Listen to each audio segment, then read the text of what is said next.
Muy buenas noches a todos.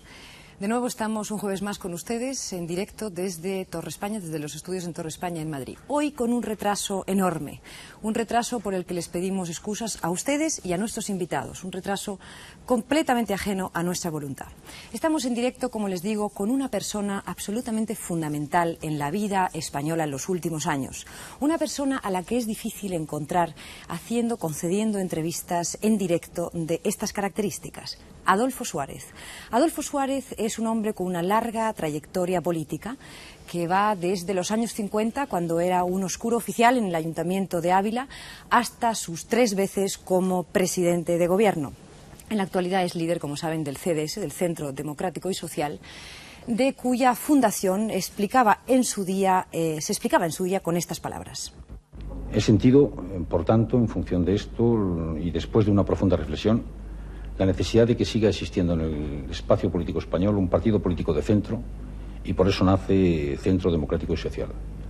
Y nace con la finalidad de contribuir a la consolidación de la democracia, a la supremacía del poder civil y a la reanudación del esfuerzo para contribuir a crear un moderno sistema de convivencia y de efectuar cambios profundos en la sociedad.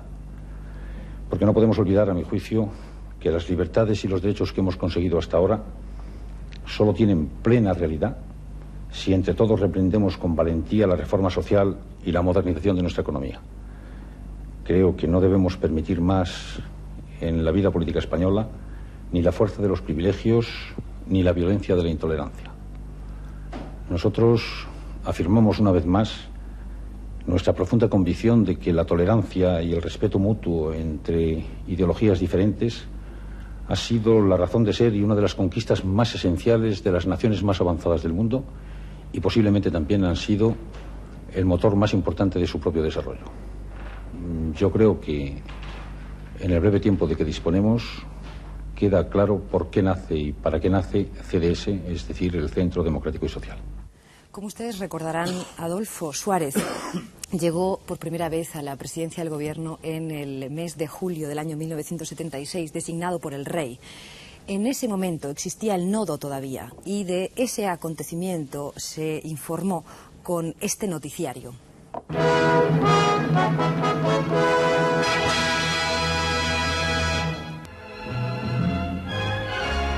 Ofrecemos a ustedes una breve retrospectiva de la vida pública del nuevo presidente del gobierno, don Adolfo Suárez González. Estas imágenes corresponden a la entrega de premios de Radiodifusión y Televisión, siendo él director general de este departamento, cargo que desempeñó desde 1969 a 1973. En el Congreso de la Asociación Internacional de Noticiarios Cinematográficos pronunció el discurso de apertura. Don Adolfo Suárez está presente en el entierro de don Fernando Herrero Tejedor, a cuyas órdenes trabajó como vicesecretario general del movimiento desde el 24 de marzo de 1975.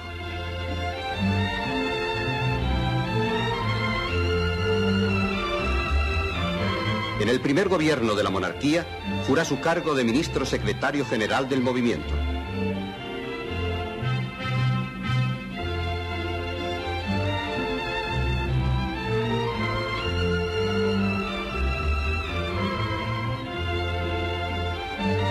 Asiste con el rey a un partido de fútbol.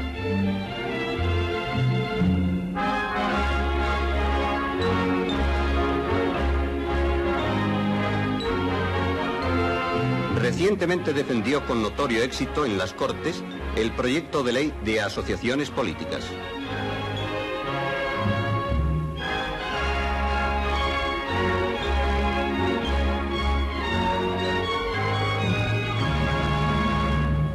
Pocas semanas después, el 3 de julio de 1976, don Juan Carlos le nombra presidente del gobierno. Al día siguiente, acude al Palacio de la Zarzuela, con el Consejo del Reino y el presidente interino, general Santiago y Díaz de Mendívil.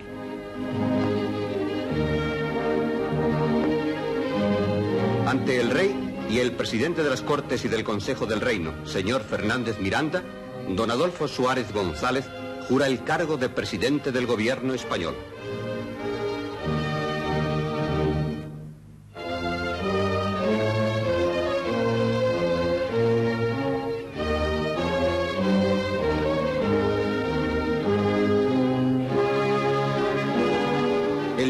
primer ministro es natural de Cebreros, provincia de Ávila, y tiene en la actualidad 43 años.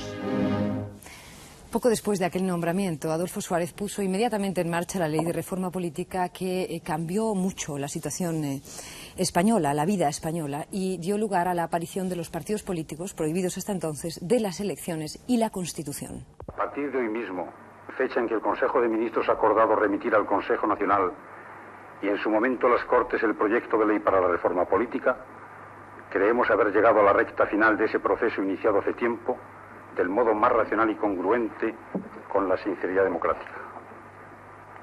Dar la palabra al pueblo español. Evidentemente podíamos sentir la tentación de redactar una constitución completa y definitiva reguladora de todos los aspectos de la vida política. Pero hemos preferido, sin embargo, dar paso a la legitimidad real de los grupos y partidos por medio del voto. Con ello comenzamos a convertir en realidad lo que ya dije en otra ocasión: elevar a la categoría política de normal lo que a nivel de calle es simplemente normal. Quitarle dramatismo y ficción a la política por medio de unas elecciones. Es que cuando la España de la monarquía comienza a rendir sus frutos, las tareas de la reforma no harán que se olviden nuestros objetivos como nación. Vamos a comenzar un gran debate nacional sobre nuestro futuro. De él se derivará la claridad que necesitamos para poder elegir con rigor y garantías. Ante España se abre un nuevo horizonte. Y se abrió efectivamente un nuevo horizonte. Fueron convocadas las elecciones generales del famoso 15J, ¿se acuerdan, no? El 15 de junio de 1977, las primeras elecciones generales democráticas desde antes de la Guerra Civil. En esas elecciones Adolfo Suárez se presentó con la UCD y ganaron las elecciones y él fue elegido presidente del gobierno. Posteriormente fue aprobada nuestra Constitución y también inmediatamente después se celebraron nuevas elecciones. En el 79, donde él se volvió a presentar con UCD y volvió a salir elegido presidente del gobierno. 3 veces, pues, como les decía al principio. Su actuación durante estos años ha sido juzgada por los distintos observadores como decisiva, como muy importante para la transformación democrática de nuestro país. Y la verdad es que atravesó momentos difíciles, situaciones que en muchos casos, escollos que en muchos casos parecían insalvables. Llega el mes de enero de 1981, va a hacer pronto 5 años, y Adolfo Suárez decide terminar esa etapa de su vida, esa etapa política, y presenta la dimisión como presidente del gobierno. Buenas noches, señoras y señores. Hay momentos en la vida de todo hombre en los que se asume un especial sentido de la responsabilidad. Yo creo haberla asumido dignamente durante los casi 5 años en que he sido presidente del gobierno. Sin embargo, la responsabilidad que siento hoy me parece infinitamente mayor. Hoy tengo la responsabilidad de explicarles, desde la confianza y la legitimidad con la que me invistieron como presidente constitucional, las razones por las cuales presento irrevocablemente mi dimisión como presidente del gobierno y mi decisión de dejar la presidencia de la Unión de Centro Democrático. He llegado al convencimiento de que hoy, y en las actuales circunstancias, mi marcha es más beneficiosa para España que mi permanencia en la presidencia. Me voy, pues, sin que nadie me lo haya pedido, desoyendo la petición y las presiones con las que se me ha instado a permanecer en mi puesto, y me voy con el convencimiento de que este comportamiento, por poco comprensible que pueda parecer a primera vista, es el que creo que mi patria me exige en este momento. He sufrido un importante desgaste durante mis casi 5 años de presidente. Ninguna otra persona, a lo largo de los últimos 150 años, ha permanecido tanto tiempo gobernando democráticamente en España. Mi desgaste personal ha servido para articular un sistema de libertades, un nuevo modelo de convivencia social y un nuevo modelo de Estado. Deseo para España y para todos y cada uno de ustedes y de sus familias un futuro de paz y bienestar. Esta ha sido la única justificación de mi gestión política y va a seguir siendo la razón fundamental de mi vida. Les doy las gracias por su sacrificio, por su colaboración y por las reiteradas pruebas de confianza que me han otorgado. Quise corresponder a ellas con entrega absoluta a mi trabajo y con dedicación, abnegación y generosidad. Les prometo que donde quiera que esté me mantendré identificado con sus aspiraciones, que estaré siempre a su lado y que trataré en la medida de mis fuerzas de mantenerme en la misma línea y con el mismo espíritu de trabajo. Muchas gracias a todos y por todo. Buenas noches, señor Suárez, Adolfo Suárez, Duque de Suárez. Gracias por estar aquí. Han sido tantos los años de espera que verdaderamente casi no me creo que esté usted aquí sentado. Muchas gracias. Me alegro mucho estar con usted. Pasan los años y usted, después de ver estas imágenes y de otras muchas, se sigue vistiendo igual, señor Suárez. ¿No se aburre de ponerse el traje azul y la camisa azul y siempre lo mismo azul? No, lo que ocurre es que normalmente siempre aparezco así en actos de este tipo. ¿Pero siempre va usted igual vestido? No.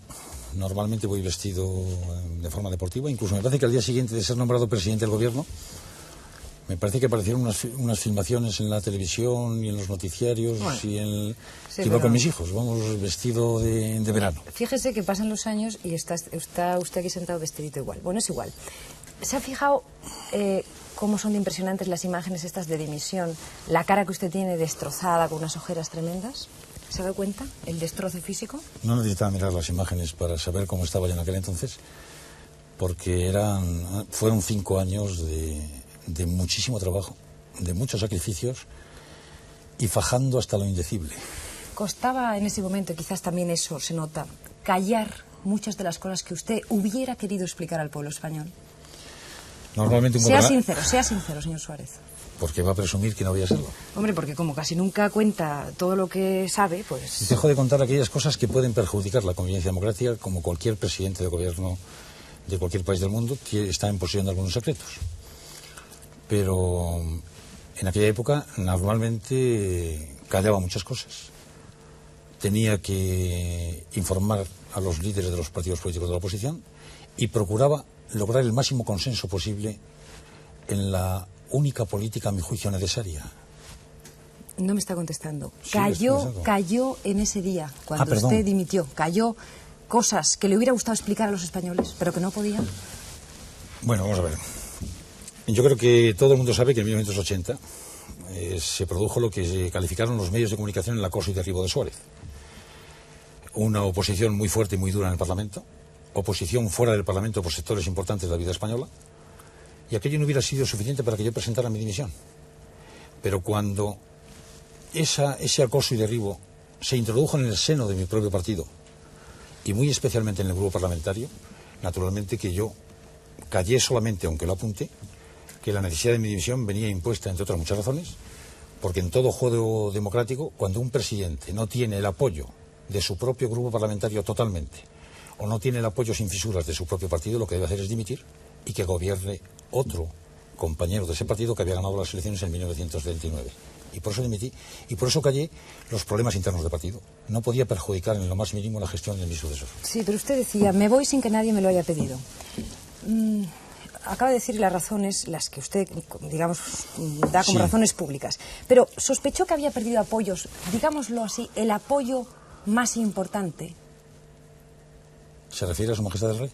Puede ser. No, puede ser o no. Dígame si puede sí o no. ser. Esa es la pregunta de usted. Bueno, mire usted.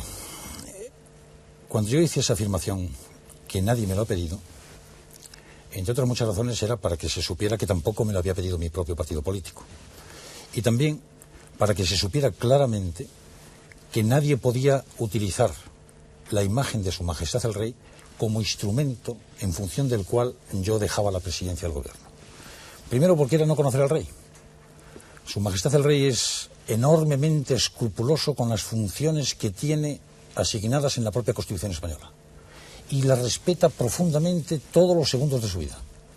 Y por esa misma razón, como podían existir grupos políticos interesados en transmitir la imagen de que el rey me hubiera insinuado una posibilidad de dimisión, yo dejé apuntada esa frase ahí, porque en primer lugar no respondía a la realidad, era desfigurar la imagen y las funciones de Su Majestad el Rey y era colocarle en una posición difícil quizá de cara al futuro.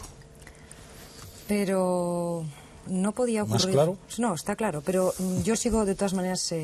le creo a medias solamente lo primero. No, esto segundo le creo. Pero, quiero decir, por ejemplo, usted no pensó que a lo mejor hablando... Perdón, o lo ha pensado en su momento. Perdón. Espera un segundo. Me cree a medias. Sí, un segundo. Hombre, me permitirá que... Sí, claro que permito. Digo, usted no pensó, y ha pensado durante todo este tiempo, que si hablara claramente perjudicaría a políticos y militares en activo, les perjudicaría todavía hoy a lo mejor, si hablara de verdad? ¿Y no conviene? Pues vamos a ver, ¿aquí de qué se trata en la vida política española?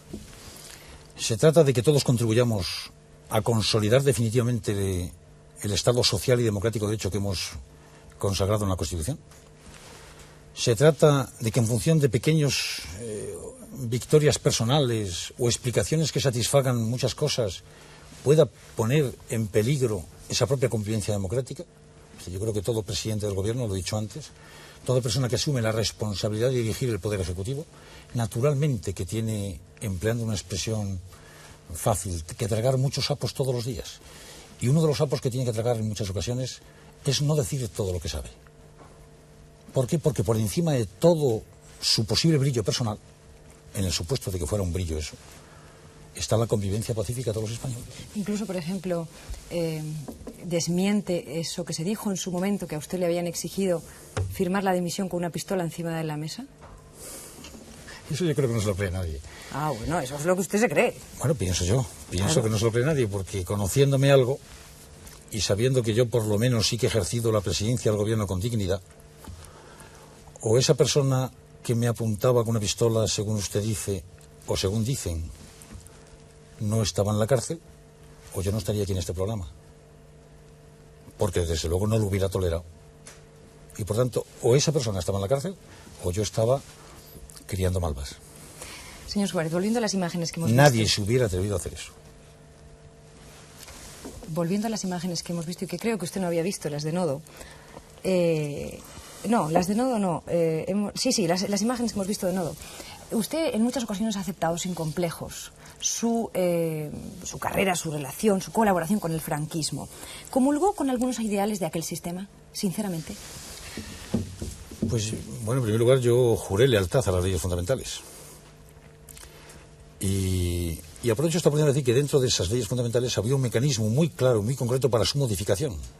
Y que fui escrupuloso cuando hice la reforma política, por cuanto que apliqué el procedimiento establecido en las leyes fundamentales. En segundo lugar, yo fui una persona siempre bastante incómoda. Pero efectivamente yo colaboré en el anterior régimen, no lo he ocultado nunca. He sido jefe de negociado, jefe de sección, jefe de servicio, subdirector general, director general de Radiodifusión y Televisión, gobernador civil y jefe provincial del Movimiento de Segovia, consejero de Estado, consejero nacional, vicesecretario general del Movimiento por 3 meses nada más, porque murió mi gran amigo Fernando Herrero Tejador y dimití. Y después fui el primer presidente constitucional de España. Nunca he ocultado mi pasado. Naturalmente que tuve no solamente identificación, tuve identificación con muchos, los postulados más avanzados desde el punto de vista social. Pero fui un hombre bastante crítico internamente. Y era de los que creía que las modificaciones a introducir en España solamente podían lograrse desde dentro del propio sistema. En los años 60 también fue usted del Opus Dei. Y es curioso porque hay alguna declaración en la que dice, y yo le pregunto si sigue pensando lo mismo, que el Opus no es más que una asociación religiosa. ¿Usted, señor Suárez, de verdad sigue pensando eso? Bueno, yo he sido muy simpatizante del Opus Dei durante mucho tiempo. Fernando Herrero Tejador era un miembro del Opus Dei. Y he dicho antes que es quizá la persona política a la que yo más he admirado en mi vida y desde el punto de vista humano también. Entonces yo lo que percibí a través de Fernando Herrero del Opus, la verdad es que no tenía nada que ver con la política, porque comprobaba cómo él estaba enfrentado políticamente a varias personas que siendo miembros del Opus, pues desde luego no comulgaban en modo alguno con sus ideas. Eso fue lo que vio en Herrero Tejador, pero usted luego tuvo la oportunidad de ver muchas cosas en la vida. Pero bueno, después yo he seguido comprobando que algunos miembros del Opus Dei pues eran militantes de partidos políticos de derechas, de centro, incluso de izquierdas. Su carrera, podríamos decir que está... me están diciendo que la publicidad tengo que meterla ya, Pepe. Pues vamos a hacer un alto e inmediatamente volvemos, perdonen.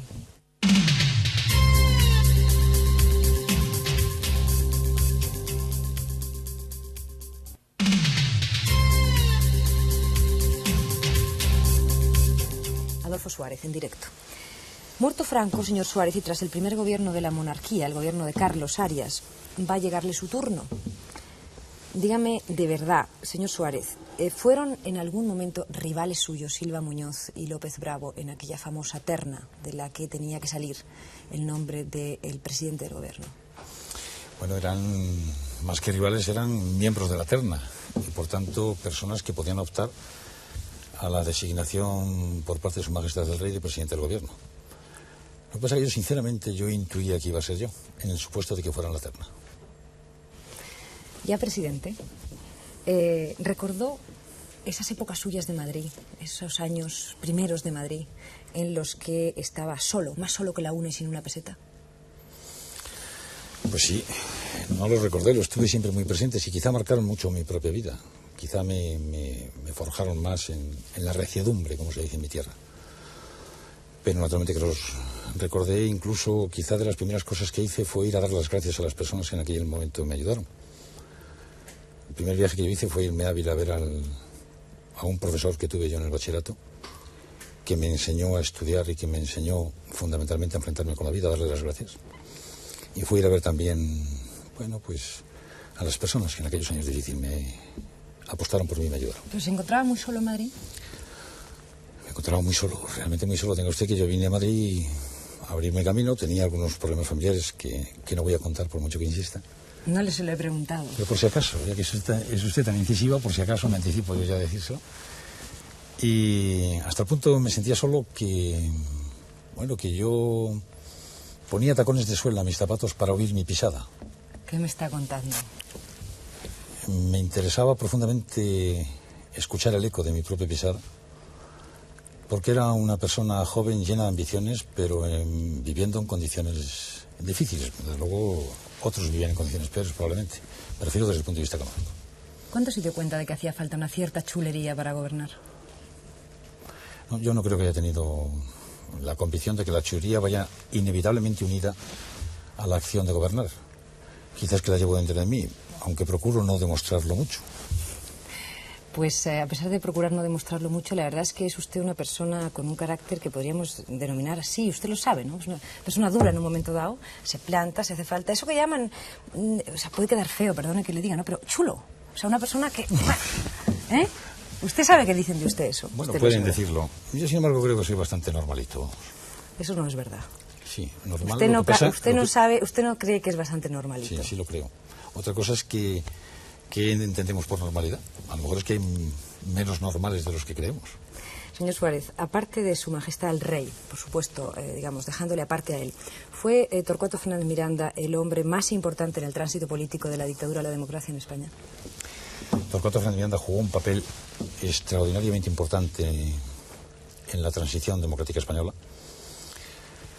Yo lo he dicho en muchísimas ocasiones, en cuantas oportunidades he tenido ocasión de manifestarme a este respecto, no solamente por el hecho mismo de que jugó un papel decisivo en mi nombramiento como presidente del gobierno, sino también por el papel que jugó, junto con Landelino Medina conmigo, en la elaboración de todo el proyecto de ley de la ley de reforma política y la constante asistencia desde una gran sabiduría que tenía durante todo el proceso que fue desde mi nombramiento como presidente del gobierno hasta las elecciones generales del 77. ¿Por qué no fue usted Es una persona funerales? a la que se le debe una gran gratitud a los españoles. Le debemos una gran gratitud. ¿Por qué no fue usted a su funeral? Se comentó mucho en su momento eso. No, la verdad es que se comentó mucho y yo puedo decir desde aquí que hoy todavía no recuerdo si me había indicado a mí la conveniencia de asistir al funeral. Yo creo que me puse en contacto inmediatamente a través del servicio de presidencias con la familia por si querían que mandáramos un avión a Londres para traer el féretro. Pero yo sentí profundamente la muerte de Torcuato Fernández Miranda. Señor Suárez, Fernando Abril Martorell y el general Sáenz de Santa María dijeron en una entrevista en televisión, ahora 2 años más o menos, que el momento de máxima tensión de la transición había sido el secuestro de Oriol y Villaescusa. ¿Usted está de acuerdo con eso? Quizá desde la perspectiva de ellos pueda ser uno de los momentos más tensos que ha sido una transición, pero es que la transición estuvo llena de momentos tensos, casi de días tensos o de segundos tensos, porque también los asesinatos de Atocha, también la propia alegación del Partido Comunista, Otros piensan que el constante acoso de las acciones terroristas que en aquel entonces se producían en la vida española de una forma insistente, tenaz y de forma canallesca. Bueno, la verdad es que la transición estuvo llena, reitero, de momentos tensos. Ese fue uno de ellos.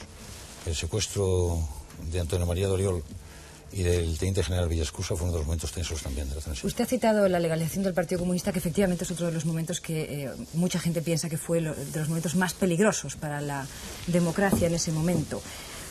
Se dice que usted engañó, usted sabe que se dice que usted engañó a los militares en ese momento. ¿Era imprescindible hacerlo? Usted da por supuesto que los engañé. Desde luego no engañé a nadie. Mire usted, en una reunión que tuve en el año 76, me parece que fue septiembre, octubre del 76, cuando tuve una reunión con varios generales, les expliqué cuáles eran los objetivos del gobierno y los objetivos que yo como presidente del gobierno perseguía en la legalización de partidos políticos, transición de un sistema autoritario a un sistema democrático sin ninguna clase de heridas, procurando que todos los españoles, cualquiera que fuera su ideología política, pudieran sentirse protagonistas del futuro, cerrar las heridas que existieran del pasado. Y cuando un general me preguntó, y tengo la grabación yo también de aquella reunión, cuando un general, y lo ha constatado el teniente general Gutiérrez Mellado, me parece que en un libro que escribió hace algún tiempo, un general me preguntó si también se iba a legalizar el Partido Comunista. Y dije, con los actuales estatutos del Partido Comunista no se puede legalizar, porque notablemente defendían una república, etcétera, etcétera, etcétera, etcétera. Sin embargo, las conversaciones que yo mantenía con diferentes grupos políticos estaban encaminadas, y lo sabían todos ellos, a la modificación de aquellos aspectos que fueran imprescindibles, no ya para su legalización, sino para que todos colaboráramos en la construcción de una democracia que fuera válida para todos los españoles y en la elaboración de una constitución que fuera válida también para todos los españoles. No engañé nunca. Reconozca de todos modos que muchos o algunos militares se rasgaron las vestiduras de arriba abajo con esa legalización que se consideró muy valiente por su parte. Además lo hizo casi como en un sábado santo, como en un momento así como de vacaciones y tal, ¿no? Yo creo que todo eso lo conoce todo el mundo ya. Es verdad que muchos miembros de las Fuerzas Armadas se sintieron dolidos, y lo entiendo. Muchos de ellos habían combatido en la guerra civil y lógicamente esa legalización comportaba para ellos la asunción de un tema difícil, complicado, y ciertamente lo pasaron muy mal. Sin embargo, yo creo que si no hubiera legalizado el Partido Comunista, si mi gobierno no hubiera legalizado el Partido Comunista, reitero, no hubieran tenido credibilidad en las elecciones de 1967, hubiera sido injusto con el Partido Comunista, y yo creo que no estaríamos viviendo en democracia en España. Hubiera sido un acto de profunda injusticia no legalizarle. Es emocionante escucharle a usted, señor Suárez. La verdad es que como no es fácil que usted explique estas cosas, por mucho que diga que son sabidas. Ni yo sabía que me iba a tener que estar explicando aquí esta noche tantas cosas. Pues me alegro que conteste a mis preguntas porque es muy interesante. Usted solía decir que sabía cómo tratar a los militares. La verdad es que los hechos históricos en España parece que le han quitado a usted un poquito, le quitaron un poquito cierta razón. ¿No le parece? ¿Por qué? Hombre, pues porque, si quiere, le enseño unas imágenes. Sí, las que usted quiera. ¿Reconoció usted a Tejero en este momento? ¿Lo reconoció? Sí, le reconocí porque su fotografía la tenía grabada en el expediente de la Operación Galaxia. ¿Cómo recuerda estos momentos, señor Suárez? Unos momentos que, paradójicamente, hay que tener presentes y al mismo tiempo hay que olvidar. Tener presentes para que le indique, Manolo, siéntate aquí a mi lado y ahora vamos a ver lo que tenemos que hacer. ¿Y después qué pasó? ¿Qué hicieron con usted? Bueno, mire usted, este es un tema que no me gusta hablar mucho de él. Pues no lo entiendo. Poco tiempo después, sí. He dicho hace un momento que creo que es un tema que tenemos que olvidar, al mismo tiempo que tener presente, pero no estar todo el día viviendo de ese día y de los recuerdos de ese día. Y los tengo muy dentro de mí. Bueno, pues después pasó simplemente que yo me levanté, que fueron imágenes que ya no aparecieron en televisión, porque por lo que nos enteramos después, porque claro, nadie sabíamos que se estaba grabando, claro. Y se movieron las cámaras, por lo que vi después en el vídeo, y yo me levanté porque dije que quería hablar con el que mandara aquella sublevación, aquel intento de golpe de Estado, que no estaba dispuesto a tolerar la situación en que nos encontrábamos. Me enfrenté hoy allí con los guardias civiles que estaban en el hemiciclo, entró Tejero, tuvimos una discusión, un intercambio de palabras muy agrio, salimos del hemiciclo, me llevaron a una habitación que está enfrente de la entrada del hemiciclo, al lado de lo que llamamos la M30, que es el pasillo que circunvala todo el Congreso de los Diputados, Y en ese momento, bueno, me dejaron allí en la habitación. ¿Solo? Solo. Yo vi que estaba solo, abrí la puerta y me fui otra vez al hemiciclo, me senté en mi escaño. ¿Pero cómo que abrió la puerta? ¿Y no había gente, gente vigilándole con metralletas? En ese momento no había nadie. Allí me dejaron en esa habitación y al comprobar que estaba solo y en segundo lugar ver que la puerta, cuando accioné el picaporte, pues estaba abierta, salí, me senté otra vez en mi escaño y al cabo del rato volvieron a indicarme la conveniencia de salir por una metralleta, me sacaron del hemiciclo. Creo que fue la única vez que he tenido en mi vida el Parlamento a mi favor, porque todos empezaron a protestar de que me llevaran fuera recordando que era el presidente. Creo que es la única vez que he tenido todo el Parlamento a mi lado. Y me llevaron a una habitación donde estuve ya solo, con la vigilancia de 3 guardias civiles que se iban tornando durante toda la noche. Última pregunta respecto al 23 de febrero. Le prometo que no haré ninguna más, aunque desde luego me tengo que frenar mucho porque me gustaría preguntarle muchas cosas. Sí, pero yo no me contestas. Sin este vídeo, señor Suárez, que todos hemos visto tantas veces y que en muchos lugares del mundo han visto tantas veces, sin este vídeo, a lo peor, nos hubieran contado que aquel día, en las Cortes, no había pasado prácticamente nada. No lo sé. Es posible. ¿Le da miedo eso a usted? ¿Qué? ¿Le da miedo que eso hubiera podido pasar, que nos hubieran contado otra película? No, personalmente. ¿Le parece dramático incluso? No, personalmente no. Me parecería, en todo caso, si se hubiera contado de forma diferente, me hubiera parecido una falsedad. Cambiamos completamente de tema. El presidente argentino, Alfonsín, usted ha leído en los periódicos que antes de ayer se ha salvado de un intento de atentar contra su vida. Usted ha conocido complots contra su vida. ¿Quién le ha querido matar, señor Suárez? No me haga estos suspiros tan hondos porque tampoco me No, no hago suspiros hondos. Me parece muy bien. Usted está actuando como debe actuar. Lo que pasa es que... ¿Quién ha querido atentar contra su vida? Contésteme. Pues mire usted, en algunas ocasiones la ultraderecha y por supuesto la ETA. Y también el Grapo, etcétera, etcétera.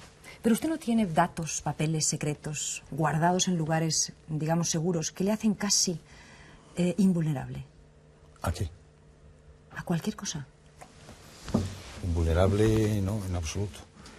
Yo tuve muchos intentos de atentado, como supongo que los tienen en etapas como aquella, que fue una etapa especialmente complicada y difícil, la que me tocó a mí gobernar durante 5 años, de la que me siento profundamente orgulloso, pese a haber cometido muchísimos errores que cometí también.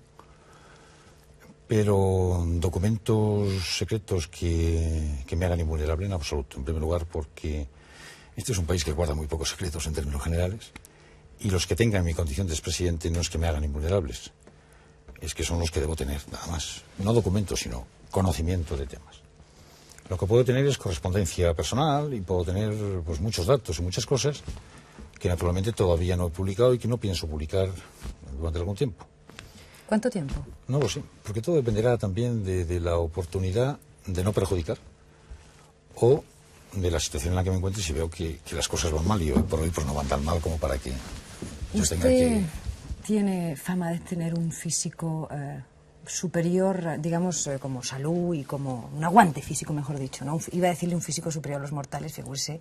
¿Qué cosa? Qué piropazo le acababa de echar yo. No, digo, un aguante. Iba a subir la moral de una manera un impresionante. aguante físico superior a los demás. ¿Sigue comiendo tan poco como siempre?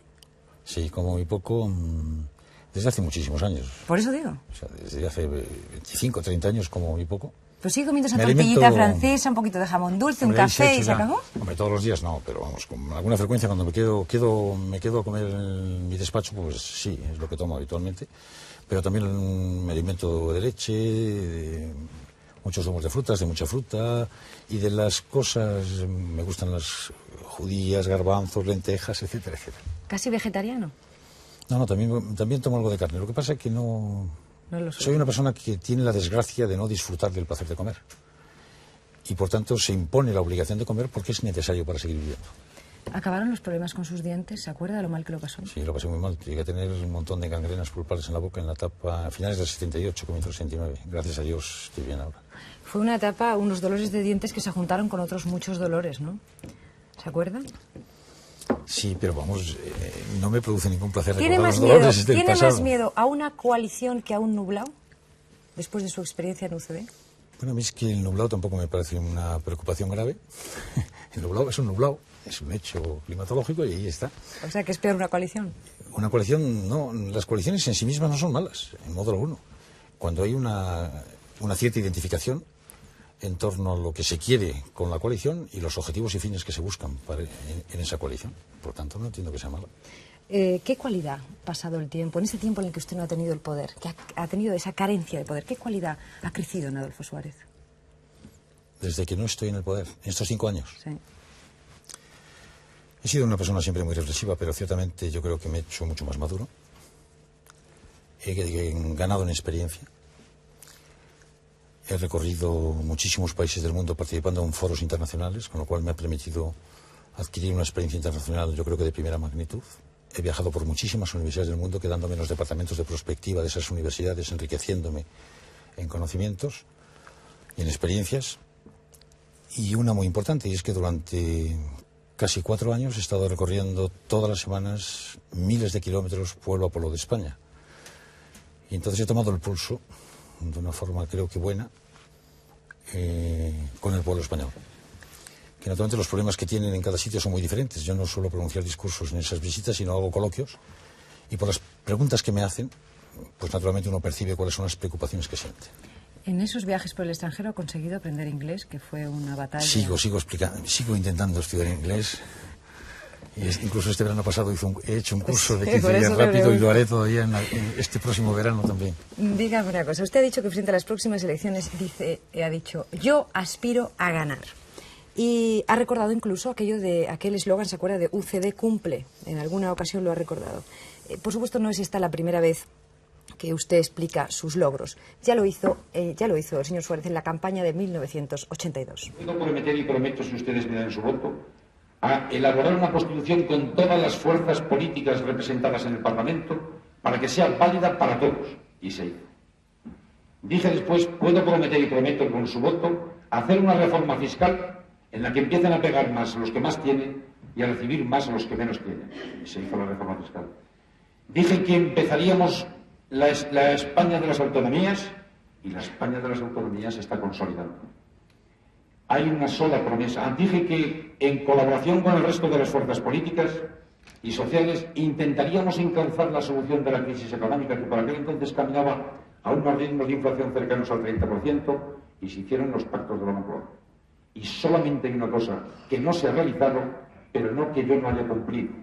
Porque dije, y también prometo a ustedes todo mi esfuerzo para conseguir que una España para todos no se pusiera en peligro por el privilegio de unos cuantos. Esa es la única que todavía no se ha realizado. ¿Sigue eso sin ser una realidad? ¿Todavía hay grupos en España que ostentan para usted excesivo poder? El problema no es que exista grupos en España que tengan excesivo poder. El problema es que todos debemos formar parte de un todo, y lo que no es tolerable es que algunos pretendan ser un todo y aparte. Entonces creo que todavía está por realizar en España esa afirmación que hice en el año 77 y que recordaba en las imágenes estas de la campaña electoral del 82. Porque creo que hay que hacer una transformación profunda. Un momento, señor Suárez, ¿cuáles son esos grupos que usted dice que tienen excesivo poder? ¿Se está refiriendo a la Iglesia, a la banca, a los militares, a quién? Estoy refiriendo a todos aquellos sectores de la vida española, puede ser la banca o puede ser cualquier otro sector, que se quieran salir del todo. No estoy diciendo ahora quiénes están saliendo o no. Lo que digo es que España ha hecho un gran cambio político, que fue el que yo protagonicé como presidente del Gobierno de España, y que falta todavía por realizar el gran cambio social, económico y cultural. Sí, eso es lo que usted dice ahora. Y por tanto es lo que creo que todavía hay que vertebrar a la sociedad española para que forme ella misma los anticuerpos. Es decir, que se puedan defender los intereses legítimos de cada ciudadano frente a cualquier abuso o desviación de poder que en cualquier instante pueda producirse. ¿El dinero de los bancos es en definitivo para los resultados electorales? ¿Sí o no? Pues si hay una relación directa entre coste de una campaña electoral y voto obtenido, es evidente que sí que es decisivo. Y naturalmente eso se ha puesto de manifiesto casi siempre en las campañas electorales. Usted está y muy yo lo he enfadado, percibido ¿no? en las elecciones gallegas últimamente. Usted está muy enfadado, ¿no? ¿Cuánto dinero le han dado para su campaña al final? No, ¿Se saben las cifras? Quiero decir, al CDS. Vamos a ver. En primer lugar, creo que mañana se firma la concesión de créditos por valor de 150 millones de pesetas a Centro Democrático Social para la campaña electoral de las generales del 22 de junio. Pero eso es muy poco comparado con otros partidos, ¿no? 150 millones de pesetas cuando, según la misma lectura del diario matutino de Madrid que lo publicó, el Partido Socialista obtiene en créditos 1.700 millones de pesetas, 1.200 Coalición Popular, 800 el PRD, etcétera, etcétera. Pero además es que supongo yo que, por ejemplo, en el caso del PRD tendrá también las concesión de créditos de Convergencia y Unión, de Coalición Galega, etcétera, etcétera. Entonces creo que ha habido una discriminación política con CDS. Y sobre todo, y de manera muy especial, porque durante 3 meses yo no he recibido en modo alguno la sensación de que la petición que hacíamos de concesiones de créditos para CDS fuera mal vista por las entidades financieras con las que me entrevistaba. En segundo lugar, porque creo que no se han tenido en cuenta las encuestas más fiables que hay en el país, que pueden ser las del propio Centro de Investigaciones Sociológicas, puesto que es del Estado, y las previsiones electorales que en el día de hoy se dan para Centro Democrático Social son infinitamente superiores a los otros partidos políticos a los que se han dado 6 y 7 veces más dinero en créditos que a Centro Democrático Social. Pero entonces, ¿qué pasa? Usted ha acusado ciertas agresiones, incluso ha hablado de acoso. ¿Quieren quitarle a usted en medio o qué? Bueno, pues he de suponerlo. Ha habido una personalidad de las entidades financieras que ciertamente incluso llegó a sugerirme la conveniencia de una coalición con una fuerza política, o incluso llegó a sugerirme la posibilidad de que no nos presentáramos a las elecciones del CDS y que incluyéramos algunos hombres en las listas de otro partido político, o incluso después que no nos presentáramos lisa y llanamente a las elecciones. Y desde luego, entre sus funciones nuestra esa.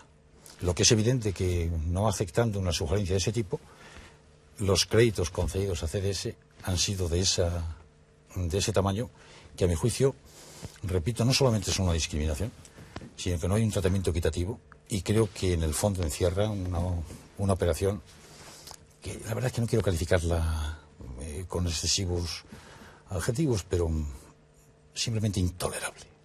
¿Y no será que usted no tiene futuro, señor Suárez? Pues no lo sé. Yo estoy absolutamente convencido que tengo futuro. El CDS está también convencido que tenemos un futuro, porque hemos construido una gran alternativa política durante estos 5 años.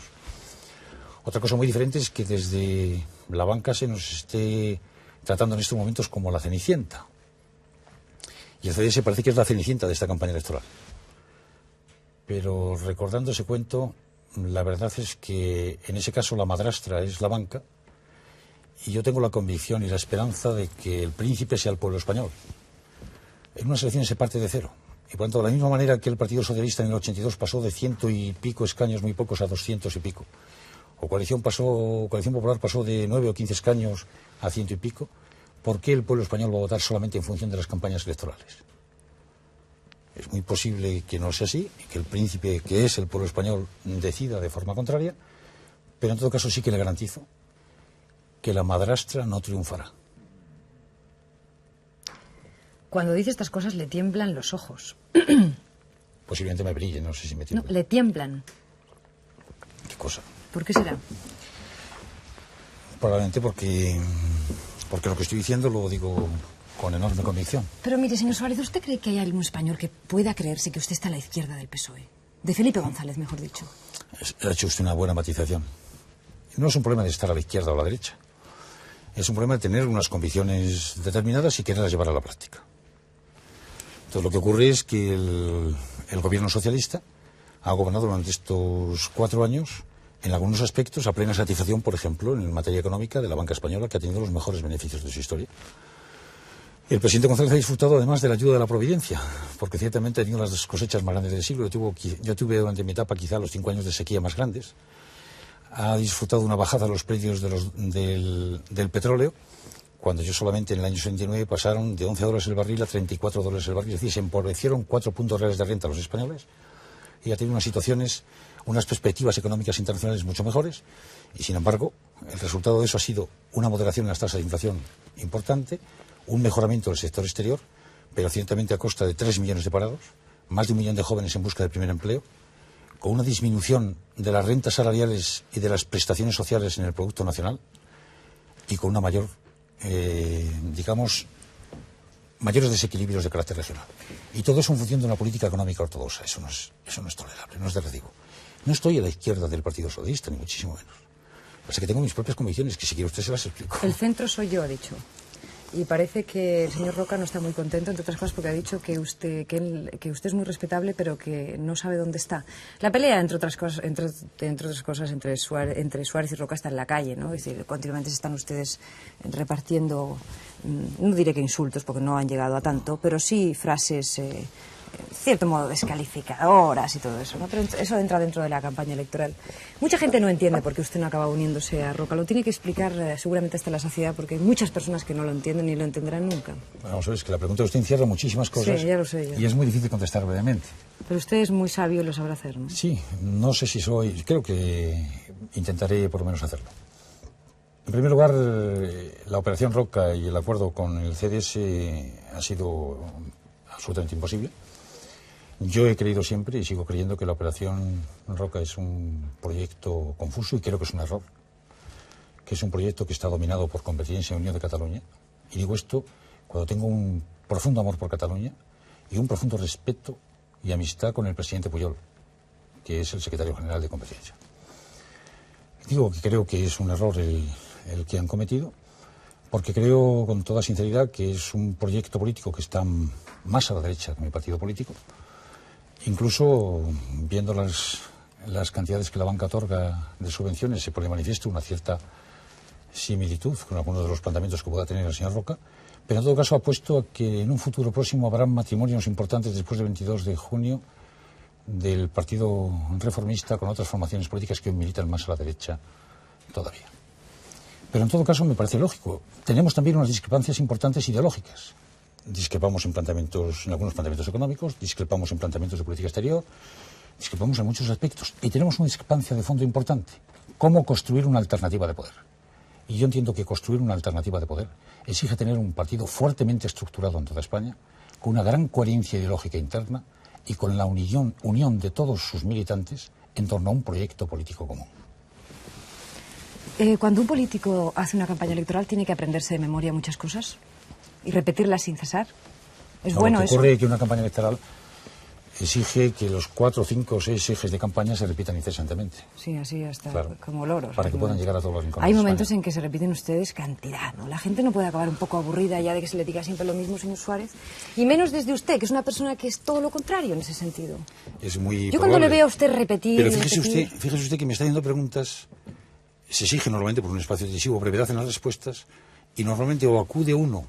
A lo de siempre, sí. No, al titular, a decir digamos. los grandes mensajes sí, es cierto. Lo más rápidamente posible, o si no, si usted me lo permite, yo estoy encantado de decirle lo que es y significa Centro Democrático Social, cuál es nuestra concepción de la libertad, nuestra concepción de la igualdad, etcétera, etcétera. Quizás lo que pasa es que mañana presentan, es mañana cuando presentan el programa, ¿no? Sí, lo leeremos con calma y seguramente allí... No, yo no pretendo hablar del programa. Por eso digo que nos enteraremos de... ¿Pero es cierto que pretenden suprimir la mili, señor Suárez?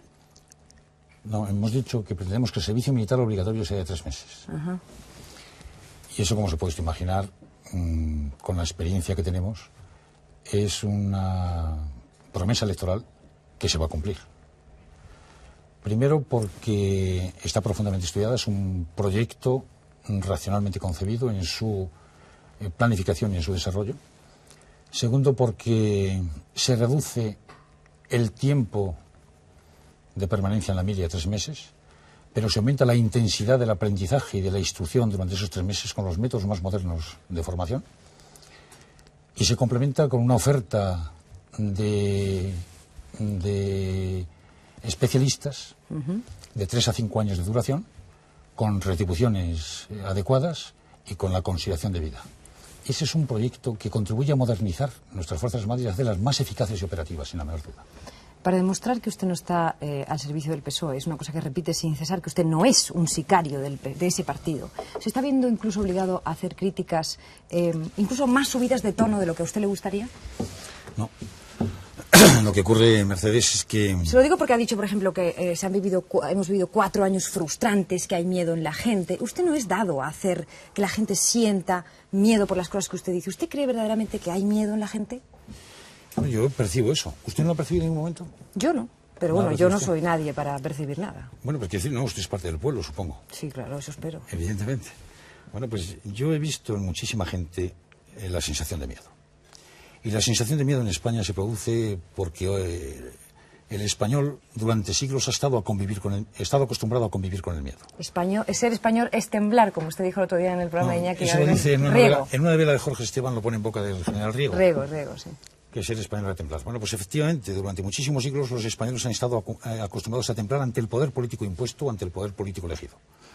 Y por eso en España es muy peligrosa la prepotencia, la soberbia, la altanería política, porque transmite al ciudadano la sensación de reclinarse en los hábitos históricos, en la costumbre incivil de anticiparse a los deseos del poder.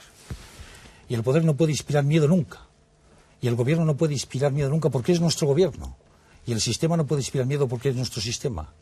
Y por tanto no podemos tener más miedo que el miedo mismo, que es lo que dije yo en 1937. Ya lo dijo en su día, ¿no? Le escuché el otro día en el programa de Iñaki Gabilondo, en la SER, en el Pido la Palabra, y yo le escuché decir que sería una calumnia, usted dijo con todas las palabras, con todas las letras, sería una calumnia tratar de relacionar su negativa a colaborar en la campaña a favor del sí que le pidió en su momento el señor González, el presidente del gobierno, relacionar eso, digo, con una inspección de Hacienda que usted tuvo al cabo del tiempo. Usted dijo, esto sería una calumnia. ¿Quiere añadir, aclarar algo? Lo digo por cómo se ha interpretado ese tema. Pero quizá también tengo que corregir un poco la pregunta que formula. Primero, yo no hice público en ningún momento la conversación que mantuve con el presidente del gobierno. Una pregunta, sí. Y fue resultado de una pregunta que me hicieron. En segundo lugar, dije que efectivamente había tenido una conversación con el presidente del gobierno en la que el presidente me sugería la conveniencia para mí de manifestarme a favor de la permanencia de España en la Alianza Atlántica. Y pocos días después recibí una notificación de Hacienda, porque me lo preguntaba también la persona que se dirigió por radio, concretamente Pilar Urbano, me hizo esa pregunta y ponía en relación ambos temas. En primer lugar, le dije que no fue una inspección, porque fue una llamada para aportar unos documentos, el comportamiento fue excelente, y dije textualmente también que relacionar ambos temas sería una calumnia, efectivamente, y lo reitero también. Pero yo no puedo aprovecharme nunca, ni siquiera directa o indirectamente, de las cosas que puedan beneficiarme si son falsas, y no estoy dispuesto a ello. ¿Cómo ve usted a Felipe González? ¿Se acuerda cuando Felipe González, cuando era líder de la oposición, le llamaba a usted el repeinado? ¿Sigue cortándose el pelo a navaja, por cierto? No. Lo lleva usted estupendamente cortado, de todas maneras. Corto. Usted siempre va bien peinado. El repeinado. ¿Se acuerda de cuando Felipe González le llamaba el repeinado? ¿Qué opina de Felipe González hoy, el presidente de gobierno? En estos temas. Es que yo creo que son temas accesorios, de cómo veo yo al presidente González, cómo se peina, cómo No estoy hablando de eso. Le he citado lo del repeinado, me he acordado que le llamaba el repeinado. No. Me llamaron Taur del Mississippi, no el presidente, pero otros miembros importantes. Dijeron que montarían el caballo de Pavía, cosas de ese tipo. Me llamaron muchas cosas. Bueno, yo al presidente del gobierno le tengo el respeto que debemos todos los españoles a un presidente elegido por todos los españoles, pero ciertamente el presidente del gobierno en estos 4 años a mí me ha defraudado bastante. Entre otras muchas razones porque no se han cumplido las promesas fundamentales que hizo cuando asumió la presidencia del gobierno y cuando hizo la campaña electoral del 82. El cúmulo de ilusiones que se despertó en aquel entonces fue muy importante y creo que se ha despilfarrado ese cúmulo de ilusiones. Y en segundo lugar, creo que los datos económicos ahí están presentes, ya los he mencionado hace un momento. Antes, sí. Y creo, por tanto, que el gran cambio social, económico y cultural que España precisa no se ha hecho. Y hay que hacerlo. Y lo haré yo si cuento con el voto de los españoles. No se adelante la campaña, que luego dirán que ha pedido usted... Lo diré en la campaña, no he pedido el voto. Exactamente, no se adelante. Vamos a ver, antes de terminar esta entrevista, usted que... No, mejor dicho... Antes de terminar esta entrevista, pero antes de ver eso que vamos a ver, usted no tiene ganas de dejarlo... ¿Qué es lo que vamos a ver? Ahora lo verá. Usted no tiene ganas de dejarlo todo, irse en paz. Usted ya ha hecho mucho. No tiene ganas de decir, bueno, dejarme a mí en paz, vivir... Y usted entonces dice, es inevitable que yo vuelva a ser presidente del gobierno. Hay que tener una seguridad en sí mismo tremenda. A mí me admira eso. Es que no conocerme. Usted no sabe, no le gusta nada más que la política. Perdón. Me gustan mucho más cosas que la política. Y no voy a empezar a decir cuál es. Pero me gustan mucho más cosas que la política. Me gusta, desde luego, la política. Y me siento absolutamente comprometido con la vida política española. Y me siento comprometido con el pueblo español, cualquiera que sea el número de votantes que estén apoyando mi acción política. Pero sobre todo me siento comprometido con los principios que hemos dicho que queremos defender en el interior y en el exterior de España. Y me siento comprometido con la igualdad. Porque todos decimos que al nacer somos iguales, y jurídicamente es verdad, pero no es verdad. Y pongo siempre un ejemplo, y perdóneme que lo diga, Mercedes. Otra vez lo va a decir. Lo voy a decir porque aquí no lo he dicho nunca, ciertamente. Es que no lo ha dicho nunca porque no quiere. No, perdón, pero esa es la oportunidad que tengo de decirlo. Bien, adelante. Y desde luego no es lo mismo, lo he dicho muchas veces, nacer en Cebreros, donde nací yo y me siento muy orgulloso. En la época en que yo nací, el impacto cultural más importante que recibía como niño era un pasodoble tocado por la banda municipal. Y no es lo mismo, por tanto, nacer en Cebreros que nacer en una ciudad universitaria, donde el impacto cultural que recibe ya uno es muy grande. Y creo, por tanto, firmemente que el Estado debe prestar ayuda a todo español por el mero hecho de nacer, en educación, cultura, vivienda y trabajo. Y que a partir de ahí sea el esfuerzo, la tenacidad, el sacrificio de cada uno lo que le permita en una sociedad muy permeable subir desde los puestos más bajos a los puestos más altos.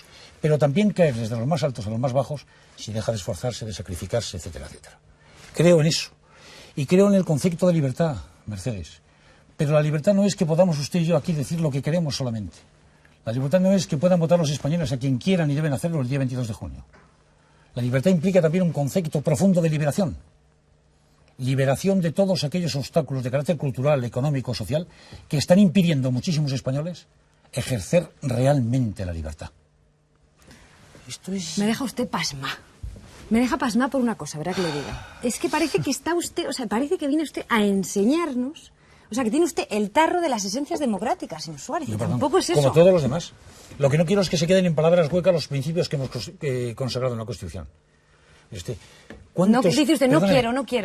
Perdóneme, ahora soy yo el que la coge de la mano. Sí, coja usted lo que quiera. Perdóneme, pero ¿cuántos estamos acostumbrados a observar que en el mundo occidental, por ejemplo, se nos llena la boca de palabras como solidaridad, libertad, justicia, igualdad? ¿Y cuántas veces las vemos presentes en las relaciones internacionales? Muy pocas veces. Por tanto, creo que es imprescindible que una fuerza política, hombre, reasuma que no queden en palabras huecas lo que deben ser percepciones recibidas todos los días por todos los ciudadanos que dicen comulgar con esos principios. Entonces no es dar una lección, es asumir un compromiso. El compromiso de que hay que hacer muchas transformaciones hacia las metas ideales de justicia, porque si no nos instalamos en un pragmatismo en el que vale todo con tal de continuar el poder, o vale todo para alcanzar el poder. Y así viene el desprestigio que tenemos los políticos y los partidos políticos en la vida española. Porque hemos transmitido mal, quizá, la imagen de que no nos importa más que conseguir el poder o permanecer en él. Y tenemos que hacer grandes transformaciones. Y esas transformaciones son imprescindibles cualquiera que sea la ideología política que tenga un ciudadano. Por una razón muy sencilla, porque si no, no alcanzaremos jamás la modernidad. Ni conseguiremos que España sea un país respetado y respetable en el interior, y respetado y respetable fuera. Y tenemos un gran patrimonio para tener autoridad moral en el mundo, que es nuestra historia, nuestras culturas, nuestras lenguas y la transición política que hemos hecho con el rey a la cabeza. Es un patrimonio para tener autoridad moral si además defendemos en los foros internacionales la distensión, el desarme, defendemos, digamos, la objetivación de los problemas por encima de las tensiones ideológicas, si nos damos cuenta, en definitiva, que somos ciudadanos de un país, pero al mismo tiempo somos ciudadanos del mundo. Vaya discurso me ha soltado usted, señor Suárez. No, es que usted me provoca. Vaya discurso. Mire, ¿sabe lo que vamos a hacer para despedirnos? Yo sé que usted es un hombre con un gran sentido del humor, lo ha demostrado. ¿A que sí? Que tiene un gran sentido del humor. ¿No lo ha comprobado? Encaja fácilmente, etcétera. Bueno, usted sabe que Pedro Ruiz le ha hecho miles de imitaciones. Entonces hemos escogido una de esas, no de este último programa, sino... ¿Qué hace? ¿Le imita usted a Pedro Ruiz? Hombre, claro, imito el esperpento que hace de mí. Bueno, pues vamos a... Y le admiro. Vamos a ver una de esas imitaciones. ¿Está de acuerdo en verlo? Encantado, con mucho gusto. Vamos a verlo. ¿Qué está acabando, Tommy? Atención, señor Suárez. Te veo en la televisión y se me enciende la pasión. Perdóneme, pero acabo de cruzar el desierto. Adolfo Suárez, para servirla, jefe de planta. Y vaya planta. ¿Deseaba usted? Estaba mirando este camisón, pero me parece que va a ser muy gorda. ¿Gorda usted? Señora, tenga usted la seguridad de que no he visto un tipo como el suyo en los últimos meses. Es usted la envidia de esta planta. Por favor, ¿y cree usted que mi novio notará el cambio? ¿Su novio? Sí. ¿Usted va a hablarme a mí de cambio, señora? Su novio va a saltar sobre usted como una pantera bengalí. ¡Ay, qué ilusión! Señor Morán, por favor, tenga la bondad de colgar el teléfono. Ay, estoy enfadadísima. ¿Cómo está usted tan zalamero? Señora, y porque me ha dicho usted que está comprometida, y yo soy muy respetuoso con los compromisos adquiridos. Acuérdese de lo que hice con el glorioso meneamiento nacional. De lo contrario, en este momento le pediría la mano. ¿Ah, sí? Qué lástima. De haberlo sabido antes. Un jefe de planta para mí sola. Porque usted Usted llegará muy alto, joven. Como me dejen al mismo lugar en que estaba. Pues está mejor que Pepe. Señora, ¿usted se atrevería con esto? Hombre, como atreverme, pero pues se me va a ver todo. Señora, lo que han de comerse los gusanos que lo vean los cristianos. ¡Ay, que no la veo, que no la veo! ¿Sabe usted para qué es esto? Pues no. ¿Y usted lo sabe? Yo sí. No se olvide que yo fui el de las roscas. ¿Y esto? ¿Sabe usted lo que es esto? No sé. ¿Usted recuerda el cinturón de castidad? Pues lo mismo, pero en plástico. Para las noches de enfado. Dígame, joven, ¿no encoge, no destiñe, no se deforma? Ay, no me atreve, por favor. Mire, señora, puedo prometer y prometo, y conste que me cuesta enormemente repetir estas palabras, que con este camisón usted ganará todas las próximas elecciones. Ay, ay... Niña, pónselo. Ay, ay, me gusta tratar con usted, con ese ánimo, esa vitalidad, esa herencia, esa venida de distinción. Vamos, con ese ánimo, usted levantaría un muerto. Le voy a ser franco. Yo soy capaz de cambiar un funeral por la feria de Sevilla. Y no me toco porque me excito. Y no soy más chulo porque no entreno. Señora, ¿usted confiaría ciegamente en mí? Sí. Firme aquí.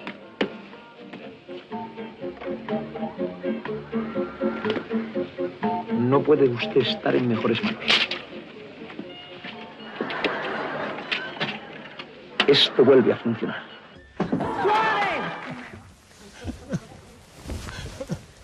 Es genial, ¿o no es genial? Sí, es genial. Es genial, por Dios, es genial. Y en la búsqueda del voto perdido también. Eso es lo que, bueno, y eso, ¿sabe que me han dicho que los políticos están, muchos políticos están deseando salir en el programa de Pedro, como sea, les ponga bien, les ponga mal, al revés, delante, para arriba, para atrás, como sea?